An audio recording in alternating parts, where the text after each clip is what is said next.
Good morning, traders. Venderman here with FuturestraderElite. Hope everyone had some wonderful holidays, and I hope everybody's ready to get back into the swing of things here in 2026, keeping that discipline and that consistency strong. We're going to jump into this chart here. This is right now set on the 4-hour chart on NQ. Try to look at some bigger picture things. First and foremost, we got this 4-hour trend line. Here you can see at the bottom, this green trend line is our 4-hour, and this green one is our 1-hour. We have a 4-hour trend line overhead up here. You can see I got some boxes here. When we drop down a smaller time frame, we'll be able to see, but we have, what I'm thinking is we might try to test this 4-hour trend line. We got this yellow previous all-time high line and a precision entry zone box there. Let's drop this down to the 1-hour. Might be able to get a better picture of what we're seeing here. Make this bigger. Okay, so, you know, say we get this drive up to this line, and that precision entry box is just above that yellow line. So that is at about 852. That precision entry zone is 855 to 865, and then we have this overhead trend line. You know, there's a lot of confluence right in this area for rejection. We look back here a little bit into the chart, and we see we got this cluster here before this drop, and then if you look back through here, you can see right here, huge drop out of this area, come back, tested it, kept breaking below it before we had this little push. So we're gonna have to break this area. We're gonna have to break this trend line to even start thinking about this whole area up here, which we talked about most of December. We got this precision entry zone up here at about 26,090 to 26,125 or so, and then of course the R3 pivot is sitting up there inside that. I know it seems like a long ways away right now, but it really isn't. Looking at it on the chart, it looks like it, but it's only 300-400 points, and you know, we can do that in a day. But as far as today's outlook, we first need to just worry about these trend lines. This is going to be my zone for today so far. You know, I'm thinking 870 to the top, and maybe 470 to the bottom. I'm going to be watching that. We got our golden pivot down here. Ideally, what we would like to see, or what I would like to see, is say that they try to pull this back. You know, I'd love to retest this golden pivot. That golden pivot is at 526, and then this previous all-time high is at 542. So, you know, somewhere in here, you know, we could get this pullback and bounce off of this line here, this yellow line, but I'm not sure I would be interested in playing a first reaction at that line, since that pivot's about 20 points or so below. It could sweep that line, tag that pivot, and take off. Now, as the day goes on, though, you know, we got to pay attention to what we're getting into over here. If once this pivot starts moving this way, although it don't look like it could get there today, this is the 1-hour chart, so it'd have to drop. For it to happen today, it'd have to get below that pivot in order to hit that line. You know, if we don't get this low and this pivot moves over and is somewhere around this trend line, say come Monday, that'd be an ideal play, because then you'd have this yellow line, that pivot, and this trend line all together within a 20-point range. And then you got this R1 pivot is sitting in the bottom of this precision entry zone at 624. You know, like these pivot plays, most of the time first reaction pivots play out very well a lot, or even the pivot retest, which is a safer play. And to the upside, you see we got all this cluster right here, all this cluster, and then this cluster here. I mean, all this is within the same range here. And so we got, let me call out these precision entry zones in case you want them, that are already on here. This one to the top side, this first one is about 777 to 787, and then 807 to 817, and then that R2 pivot is at 814, which lands inside. And then I called this one out. I'll call it anyway. This one's 855 to 865. Anything in between there, you know, I would think is chop for me. I need to see it get to this box. If you want to take clean trades and not get caught up in some kind of whiplash, then you're gonna have to be patient and wait for the entries to play out. You know, now there's nothing wrong with playing this long until you get here and flip for the short, if that's what your bias is going to be. It just depends on what everything looks like and what the ATR is. I may just wait for the trade to get there and then play it short. And then if it were to bounce, you know, I might play it long from one zone to the next and then short again. And then if it reclaims the zone, I might play it long to the next one. Some days I'll trade it that way. Some days I'll just wait until they play out, the zones hit to the, let's drop this down to the 15 minute. Let's see what it looks like. Now see on the 15 minute, I think I'd be looking at this bottom of this precision entry zone for a bounce at that R1 pivot at 624, 625 area. You know, the ATR is pretty low. It's been pretty low.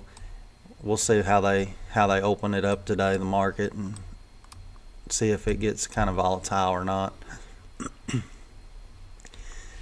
Then I will update in the updates channel in Discord if I'm seeing something new or some more precision entry zones. I don't, as of now, depending on what happens between now and the bell, I may not add any precision entry zones. Really, this is what they are right now, and it's the way they're going to stay for right now. You know, let's take a look also at gold real quick. I hadn't marked that chart up this morning yet for anybody that might be having a look at gold. So this is on the 1 hour. Switch this over to the 4 hour. So we got this 4 hour trend line down here. Excuse me. We got a trend line on here that needs to come off. You can see we're back into a precision entry zone here. Excuse me. And this is on the 4 hour. So let's drop this back down real quick to the 15 minute. I want to look at something here. These are imbalance zones off the 1 hour chart, these red ones. Been trying to trade MGC quite a bit myself in the evening session and then some during the day. And then I'll trade GC every now and again. And I try to mainly pay attention to these pivot plays. Gold moves so slow. although gold and NQ been moving at the same ATR in overnight session and in pre-market here lately. And then even in the afternoon, NQ is moving about the same. Maybe the ATR is a little higher on the 1 minute sometimes. But, I like watching these pivot plays on gold, and then you can play the micros, and you don't need much of a move to be able to rotate out of account depending on what your daily goals are, which is really nice. So right now we got this yellow line up here was a previous all-time high in gold, and you see we got this imbalance zone needs to be filled. That R2 pivot is at 434, but right now I'd be looking at this high back here from overnight or this morning or whenever this is. No, this is back on the 30th. I forgot I'm on 15 minutes. So that's at 420. I would be looking to short this. I'd be looking to short this between 418 and 420 because I don't really think it's going to take that out, although you should really wait and see what happens once it gets up there. I rely heavily on depending on where my kill zone indicator is at whenever it gets there. If I'm in the overbought zone up here pretty hot and heavy, and it's having a hard time, say up here trying to break that, I'll probably start trying to position myself into a trade on MGC. Maybe not with 5 micros. I might start out with 1 or 2 just to wait and see, because then if it does try to sweep that high back here, it might try to get up here and fill this imbalance zone or possibly tag that R2. Then I might pick up a couple more and try to get somewhere around 5 micros and then short it. 5 micros on gold, 5 points is $250. So you position yourself right in there. You can that would be my daily hit. My daily goal on the account is 250. So if I could make that hit, then I would be done and rotate to the next account. Now you see we had a huge drop. We had a big old drop in gold last week here. This is 490, 480, 490. If this could push up there to this area, most definitely I'd be shorting that first reaction. It's going to have trouble there. Unless some kind of news drops to help drive this up, then I think we're going to see some issues at the 490 area. And then possibly it might try to tag, 500 if it gets up to that area, just to sweep there because of the whole number scenario. But let's move back to, let's say, NQ. Yeah, and if anybody were to have any questions, just throw them into the chat and I'll try to answer them on here.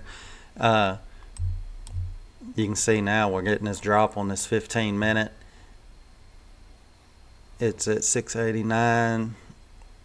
We might get this drop down in this precision entry zone. If we do, I'll probably go ahead and take a trade in pre-market depending on what the ATR is at. Currently the ATR on the 1 minute is about 7, so.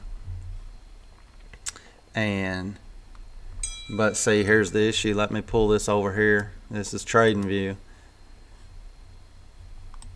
Now, if we look at this kill zone indicator is in the oversold territory on the 1, 2, and the 5 minute. And this spot right here at 675, 676, I wouldn't be surprised if it bounces here, especially with this indicator being in the overbought zone so heavy right there. Even if you only get 5 or 10 points, I mean, this is going to be an area you're going to see this try to turn down here, and it's overbought. And you know, if you place that trade there and gear for 5 or 10 points, then those are trades that you're most likely going to win almost 100% of the time, unless there's some kind of news or something. You know, if the ATR is really high and it's volatile, I wouldn't be saying that. But because of the way this is moving and where this kill zone indicator is, you know, you start thinking, well, we're going to get a bounce somewhere right in here. You know, as you can see, we got the green dot down here just went in. That's a early indication, but it's better if you get these dots lit up inside the kill zone boxes in the indicator, like these here. I know it's probably hard to see. Where's my marker at? There's my arrow. So yeah, these green dots that are lit up in here, and see, we didn't quite get down to the 675 area. What did we get down to? About just under 680, and then we got that bounce. It's already at 690. It's 10 points. Just as easy as that. You find these sell-offs or these drain-offs right here, and let this kill zone get into that oversold or overbought territory, and pay attention to that ATR. It is really that simple, just to find 5-10 points at a time all throughout the day, actually, and then you can hold out for bigger moves. You know, if this is a hard slam down, you get a harder bounce up. So let me get that back off my screen, get back over here to Ninja Trader, take that off. I think that's all I'm gonna have for pre-market prep this morning. Let's everybody have a great 2026. Stay disciplined, stay patient, don't chase, and we'll have a good year. I will see you guys back in the pre-market prep or in the trade recaps later today, and then I will see you guys in Discord if you're a member in Discord. Have a great trading day.